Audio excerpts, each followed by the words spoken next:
yang mengaku keturunannya, mulutnya kotor, caci maki sana sini. Saya mengatakan, satu orang Habib yang bodoh lebih mulia daripada 70 kiai orang Jawa. Itu kan ngomong nggak benar itu. Habib walaupun zina, walaupun minum arak, pasti masuk surga. Ini bertentangan dengan Quran dan bertentangan dengan Rasulullah sendiri. Inna akramakum indallahi atqakum. Yang mulia di mata Allah adalah yang paling bertakwa. Tidak pandang turunan siapa. Dunia tengah berubah. Berbagai tren neokolonialisasi bergerak dan berkembang secara masif dengan berbagai pola gerakannya. Virus ideologi radikal, intoleransi, ekstremisme dan terorisme telah berkembang menjadi senjata efektif untuk menghancurkan kedaulatan sebuah negara. Kalau dunia Islam dimulai dari Arab Spring, Ar-Rabi' al-Arabi, dimulai dari Tunis, kemudian Mesir, Libya, sekarang masih Suriah, dan seterusnya. Insya Allah kalau kita, selama kita masih perkuat ukhuwah di antara kita, insya Allah Arab Spring gak akan berpengaruh untuk kita semuanya. Kalau tuh ada pengaruhnya sedikit. Dengan cara membelokkan narasi sejarah dan kebudayaan, serta melakukan berbagai adu domba, kelompok intoleran dan radikal terorisme terus berusaha merebut masa depan suatu bangsa. Dengan menggunakan diksi-diksi agama yang terdistorsi dan dipolitisasi, serta dengan mengorbankan sentimen atas nama agama. Ideologi radikal, intoleransi, ekstremisme dan terorisme bergerak merekrut dan menghegemoni para pengikutnya, baik secara terbuka maupun secara tertutup. Sejak dulu ada, zaman Nabi pun ada, maka turunlah Al-Quran, ayat Al-Quran, wal murjifuna fil madinati la lughriyannaka bihim thumma la yujawirunaka fiha illa qalila. Muhammad, wal murjifuna fil madinah, orang-orang atau kelompok yang bikin gaduh di Madinah, usir Muhammad. Jangan berkesempatan hidup bersamamu di Madinah. Sekarang kita sedang menyaksikan radikal yang berada terjadi di Bangladesh. Sampai jelas di mata dunia, di depan mata dunia, konflik antara Islam dan Hindu di sana. Presidennya Nyai Hasinah lari terbirit-birit ke India. Sudah terlalu lama juga sih jadi presiden, bosan sudah. Juga kekerasan di Inggris yang selama ini harmonis. Beberapa umat Islam menduduki jabatan penting. Pernah menjadi wali kota di London.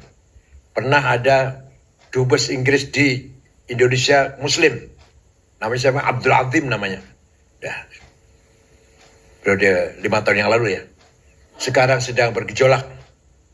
Kekerasan terjadi di Inggris, terutama di London, antara umat Islam dan Muslim. Jelas pasti ada yang mengadu domba.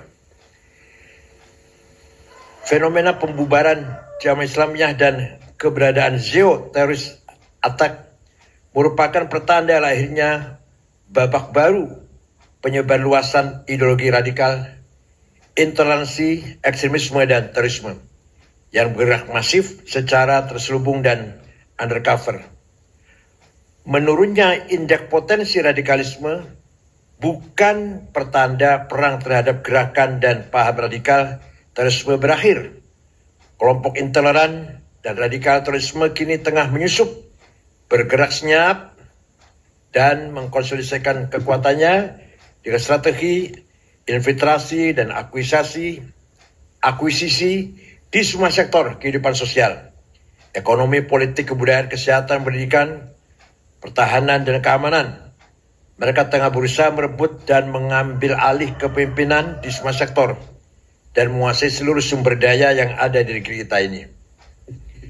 Kebanyakan mereka menyusup di perguruan tinggi, perguruan tinggi umum, bukan agama, bukan. ITB, IPB, ITS, Undip, yang nanti alumninya akan menduduki kedudukan penting di Telkom, PLN, Pertamina. Mereka mengkaji buku namanya Ma'alim fit Thoriq yang ditulis oleh Said Qutb, yang isinya semua yang datang dari luar Islam masuk golongan atau kategori jahiliyah. Kalau jahiliyah harus kita perangi, termasuk nasionalisme ada jahiliyah, Pancasila jahiliyah, Undang-Undang Dasar 45 jahiliyah, DPR tauhid, pemerintah ini kafir, harus kita perangi. Itu doktrin kelompok tarbiyah yang ada di mana-mana. Bahkan di pengajian-pengajian keluarga, ibu-ibu, istri-istri, polisi, tentara, di perumahan-perumahan. Bahkan mereka khutbah di kantor-kantor pemerintah, malah isinya mengkafir-kafirkan pemerintah. Padahal khutbahnya di BUMN padahal.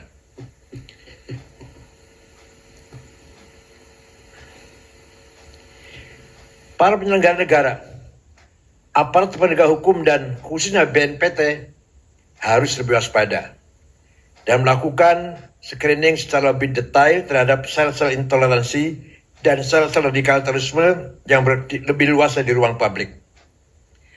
Karena sel-sel tersebut tidak lagi menunjukkan tampang garang dan bergerak secara sembunyi-sembunyi, tetapi dengan terang benderang mereka bergerak menggunakan berbagai identitas dan cover, baik sebagai politisi, polisi, tentara, pebisnis, pendidik, agamawan, atau profesi lainnya.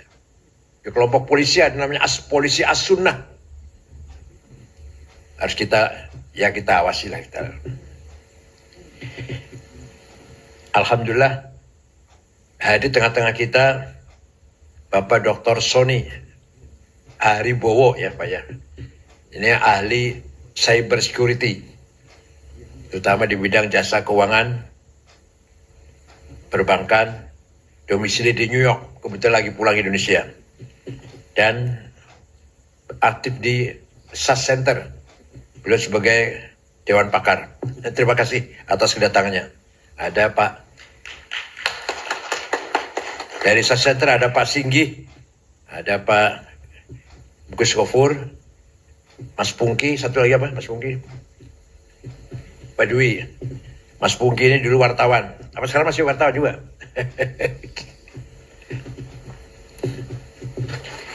Tsunami digital dan lompatan teknologi yang masif menjadikan dunia semakin tanpa batas.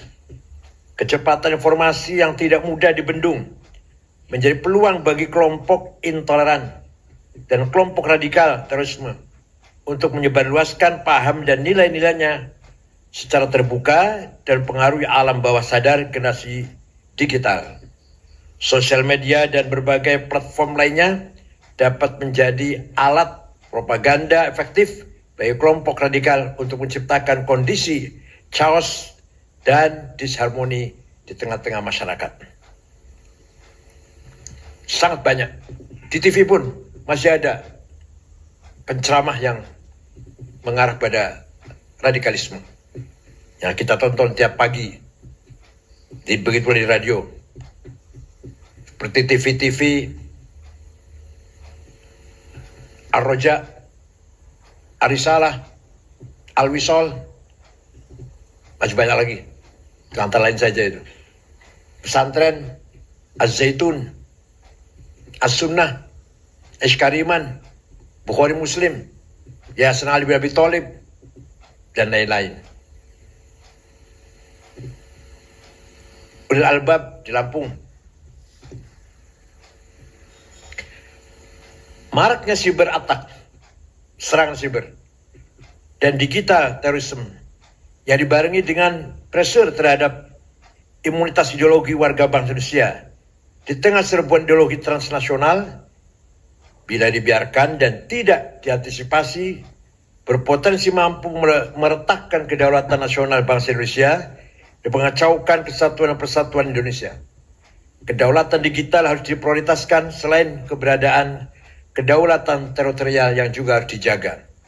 Penguasaan terhadap teknologi dan infrastruktur digital secara mandiri, keberadaan regulasi yang tepat, dan pengembangan talenta digital memadai, serta upaya literasi digital harus terus didorong dan difasilitasi agar seluruh stakeholder bangsa dapat menjadi ujung tombak penjaga kedaulatan digital Indonesia. Di DPR pernah dibahas nggak Pak Anwar Sanusi? Pak Anwar Sanusi, di DPR dibahas nggak? Nggak pengamanan digital, keamanan cyber, dibahas nggak di DPR? Komisi berapa itu? Komisi berapa? 3. Dampak krisis global dan residu politik Pilpres 2024 harus segera dimitigasi dan disolusikan bersama, sehingga persatuan kesatuan nasional dan masa depan bangsa tidak terkoyak. Benang kusut perbedaan pandangan dan pilihan politik harus diakhiri, dan rasa persaudaraan sebagai sama warga bangsa harus segera dipulihkan kembali. Memang terus terang kita malu dengan pemimpin yang non-muslim. Kalau kita bicara agama ya, kita dapati pemimpin muslim yang amburadul, yang kacau balau, semrawut. Betapa kita bangga atau kita acungi jempol, kita hormati pemimpin yang non-muslim. Seorang Perdana Menteri Belanda, siapa namanya itu? Lupa namanya. 14 tahun jadi Perdana Menteri. Setelah serah terima jabatan, pulang pakai sepeda pancal. Gak ada pengawal, gak ada yang nganter, pakai sepeda pancal. Mantan Perdana Menteri Belanda. Baru saja serah terima jabatan dari kantor, pulang naik sepeda pancal. Beberapa pejabat yang saya tahu di Australia tanpa pengawal, gubernur tanpa dikawal, saya pernah jumpa.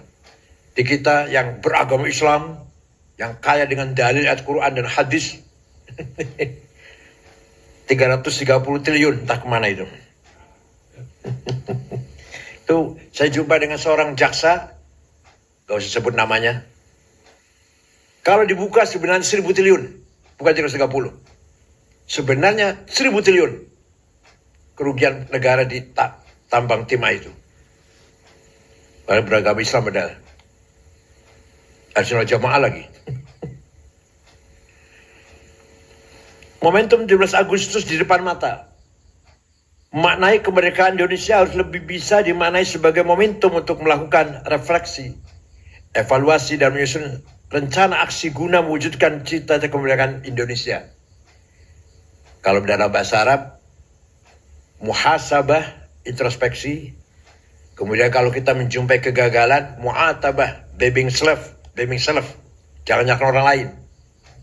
Kemudian ke depan, muraqabah. Tetap kita membangun optimis. 17 Agustus adalah momentum mensyukuri nikmat kemerdekaan dengan mengisinya, meningkatkan pelayanan dan pemihakan terhadap nasib dan masa depan rakyat Indonesia. Bukan sekedar perayaan pesta pora yang menghabiskan 87 miliar.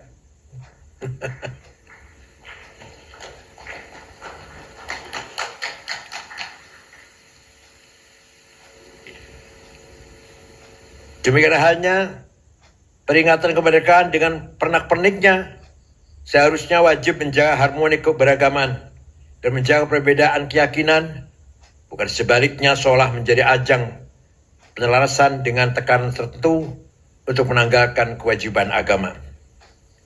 Di sini dibutuhkan kelompok yang betul-betul mengawal moral bangsa, baik dari ulama Islam maupun dari para agamawan agama-agama yang lain. Al-Quran jelas sekali.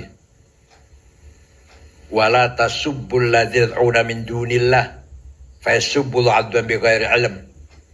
Kadzalika zayyana likulli ummatin amalahum. Kamu jangan mencaci maki non muslim.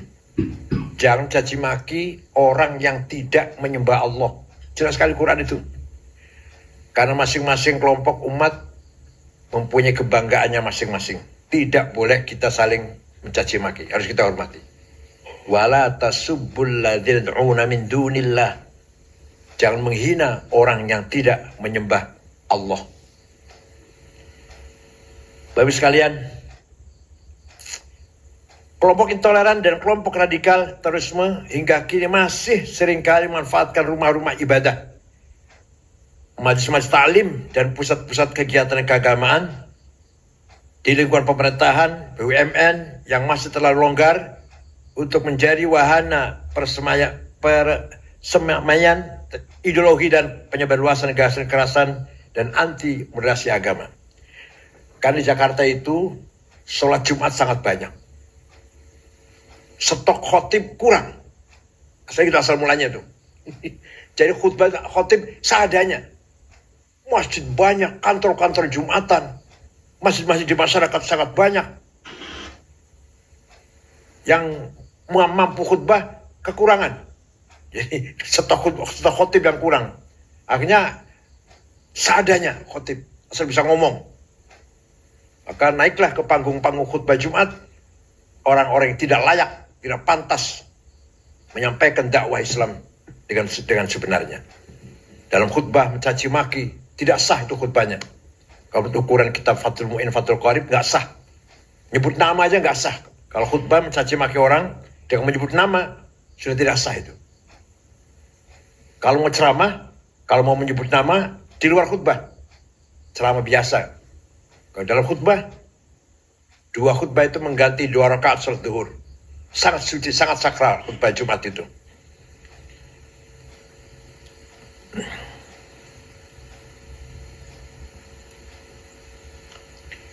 Rumah-rumah ibadah,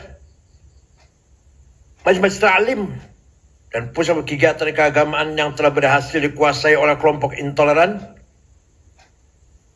seringkali berubah fungsi dari yang seharusnya menjadi pusat ketaatan dan pusat peradaban yang menyebarluaskan kasih sayang, kemanusiaan, dan menggerakkan kemajuan, berubah menjadi pusat penyebarluasan kebencian, kekerasan, konflik, dan perpecahan. Kalau di Indonesia memang yang banyak berbuat begini yang orang Islam. Kalau di negara yang mayoritasnya Katolik, orang Katolik. Kalau Indonesia kalau mayoritas orang Islam, copetnya orang Islam, yang korupsi orang Islam. Kalau di Filipina ya orang Katolik. Kalau di India, ya orang Hindu. Kalau di Cina misalkan, ya Buddha. Kalau di Banyuwangi copetnya orang mana? Ada di Bali copetnya orang mana? Orang Banyuwangi sih, Islam juga. Kalau di Amerika Protestan aja, copetnya Protestan. Kalau di Indonesia mayoritas Islam, maka bajingannya juga orang Islam. Rasulullah SAW juga jauh-jauh hari telah mengingatkan kita semuanya agar jangan sampai rumah-rumah ibadah beralih fungsi menjadi fungsi yang sia-sia atau bahkan berfungsi destruktif bagi masyarakat, bangsa, dan negara. Ya'ti 'alan nas zamanun yahlifuna fi masajidihim wa laysa humumuhum illa dunya. Nanti dia akan datang, akan kita lihat ada sekelompok umat Islam rajin ke masjid, tapi sebenarnya tujuan mereka bukan agama, urusan dunia, politik, harta atau lain-lain, bukan untuk ibadah. Sudah ada hadisnya itu. Fala tujalisum, jangan kamu pergauli mereka itu. Rawahu Al-Hakim. Jadi 15 abad yang lalu Nabi sudah memprediksi akan terjadi sekelompok orang rajin di masjid, tapi tujuannya bukan untuk ibadah. Virus ideologi radikal intoleransi yang bergerak masif secara terselubung dan undercover harus diberantas tuntas. Imunitas ideologi harus diperkuat konsensus nasional, spirit kebinekaan, dan spirit cinta tanah air harus terus dijaga dan dikonsolidasikan. Di Mesir, Ikhwan Muslimun radikal mencoba kudeta terhadap Presiden Jamal Nasir tahun 65. Gagal, pemimpinnya digantung, Said Qutb, Ashmawi, Zaki Muhandis, Umar Tilimsani, Hussein Hudaybi, digantung di Medan Tahrir, Tahrir Square. Ikhwan dilarang, tapi muncul lebih radikal lagi. Jamaah Takfir wal Hijrah tahun 69. Dibentuk oleh seorang bernama Syukri Ahmad Mustafa yang mengkafirkan seluruh orang, semua orang kafir, termasuk Grand Sheikh Al-Azhar. Itu yang membunuh Presiden Muhammad Anwar Sadat tahun 81, membunuh Menteri Wakaf Haji dan Wakaf Husain Az-Zahabi, membunuh wartawan senior Yusuf Sibai. Kemudian Hosni Mubarak memberangus mereka. Ternyata tidak habis, nggak bisa habis. Kemudian mereka sembunyi di gunung-gunung Sinai, antara lain namanya Ayman Al-Zawahiri. Kemudian pergi ke Afghanistan, jumpa dengan Usama bin Laden dari Saudi, bergabung menjadi satu, mendirikan Al-Qaeda. Dari Mesir namanya Ayman Al-Zawahiri. Kalau ISIS didirikan oleh seorang remaja umur 22 tahun dari Jordan namanya Mus'ab Zarqawi. Yang jelas 1000% made in Tel Aviv. Kalau ISIS, kalau Al-Qaeda enggak, bukan made in Tel Aviv. Al-Qaeda made in Afghanistan. Kalau ISIS, Mus'ab Zarqawi memang domisili di Tel Aviv, anak Jordan. Kemudian terbunuh, diganti diteruskan oleh Abu Bakar Al-Baghdadi. Yang nama aslinya Awad bin Ibrahim Al-Badri. Sudah terbunuh juga sudah. Rasulullah juga bersabda pula, "Sakhruju min did hadzal rajul qaumun yatlul Al-Qur'an wa la yujawizu halaqimahum hum syarh khalqa wal khaliqah." Akan muncul dari umatku orang yang membaca Quran tapi tidak melewati tenggorokannya, artinya tidak paham. Letterlek, hitam putih. Mereka adalah syarh khalqi, sejelek-jelek manusia, wal khaliqah, bahkan lebih jelek daripada binatang. Lastu minhum wa laysu minna. Saya tidak termasuk mereka, tidak termasuk golonganku. Rawahu Muslim. Melalui momentum izinkan LPI dan LPOK mengajak semua pihak dan mengundang semua tim pemerintahan yang baru untuk bersama-sama menyusun roadmap pembangunan Indonesia yang melibatkan seluruh stakeholder bangsa dan membangun konsensus nasional untuk masa depan Indonesia yang lebih baik, agar ke depan lubuk pembangunan bukan hanya menjadi domain penyelenggara negara, tapi menjadi domain semua pihak untuk kemajuan bersama. LPI, LPOK siap menjadi konsolidator diplomasi dunia Islam di kancah internasional, sekaligus menjadi orkestrator harmoni pembangunan nasional untuk kebaikan bersama. Akhirnya soliditas dan sinergitas seluruh stakeholder bangsa, state, private sector, pers, akademi, dan civil society untuk memajukan kehidupan kebangsaan Indonesia harus terus disegerakan agar melahirkan irama indah dan gerakan yang harmonis bagi masa depan Indonesia yang lebih baik. Itulah yang dinamakan Madinah. Nabi Muhammad tidak pernah mendeklarkan negara agama, negara Islam, nggak pernah. Tidak pernah mendeklarkan negara Arab, negara Madinah, yang di dalamnya Muslim dan non-Muslim, Arab dan non-Arab, yang Islam pendatang dan pribumi, diberlakukan sama hak dan kewajibannya. Maka negara yang dibangun Nabi Muhammad adalah Madinah, bukan negara Islam, bukan negara Arab. Seperti Indonesia. Indonesia bukan negara agama dan bukan negara suku. Indonesia yang terdapat 6 agama, itu yang resmi, yang tercatat Pak Catur.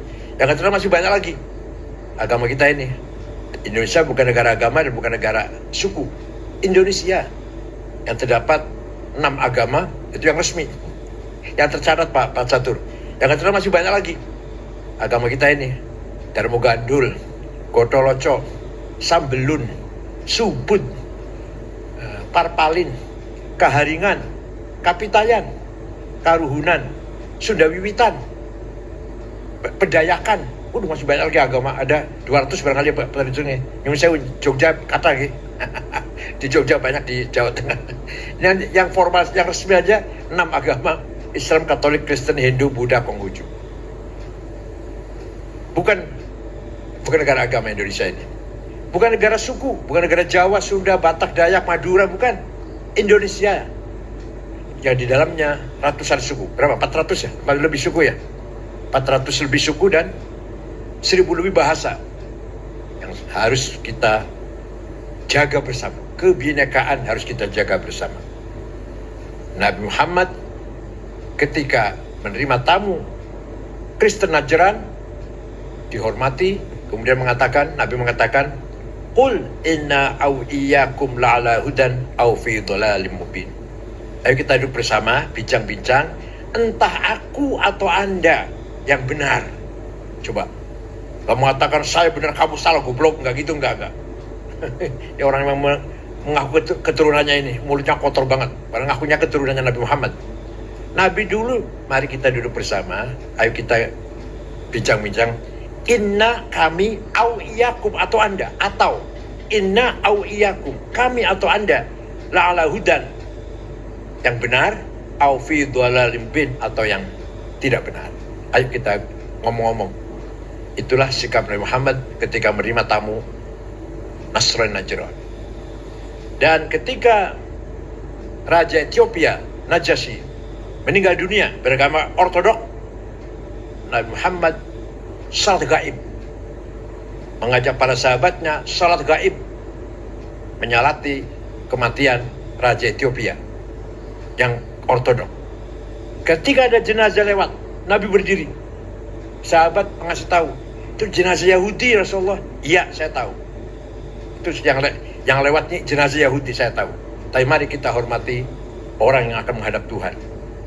Itulah contoh-contoh yang sangat luar biasa dari akhlak yang mulia dari Rasulullah SAW. Kenapa kita umatnya amburadul, carut marut, gak karu-karuan. Terutama di Indonesia ini, yang jauh dari nilai-nilai akhlak Rasulullah SAW, bahkan yang mengaku keturunannya mulutnya kotor, caci maki sana sini. Saya mengatakan satu orang Habib yang bodoh lebih mulia daripada 70 kiai orang Jawa. Itu kan ngomong gak benar itu. Habib walaupun zina, walaupun minum arak, pasti masuk surga. Ini walhasil mereka ini menganggap diri mereka super. Kiai-kiai Jawa ini bukan Habib, di bawah mereka. Ini bertentangan dengan Quran dan bertentangan dengan Rasulullah sendiri. Inna akramakum indallahi atqakum. Yang mulia di mata Allah adalah yang paling bertakwa. Tidak pandang turunan siapa. Saya kira itu. Mohon maaf kalau terlalu panjang. Mudah-mudahan pertemuan ini menambahkan khazanah perbendaraan peradaban kita. Selamat datang Pak Sony, dan insya Allah kedatangan Pak Sony akan bermanfaat untuk kemajuan LPUI dan LPOK. Terima kasih. Syukran wa dumtum bil khairi barakati wan najah.